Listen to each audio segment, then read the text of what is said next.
अरे शुभम, तुला एक विचारू का रे? हा विचार ना. प्रेम म्हणजे काय असतं रे? प्रेम म्हणजे एखाद्यावर आबाळा एवढं प्रेम करून सुद्धा त्या व्यक्तीसाठी पावसाप्रमाणे रडणं म्हणजे प्रेम.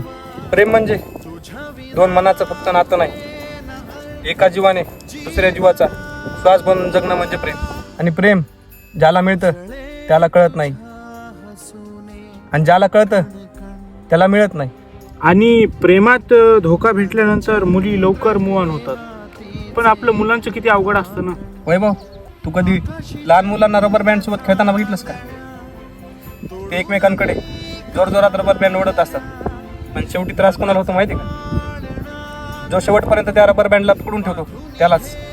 आपल्या मुलांचं पण तसंच आहे रे. ज्या व्यक्तीसाठी आपण आयुष्यभर धडपडत असतो तीच व्यक्ती शेवटी आपल्याला सोडून निघून जाते.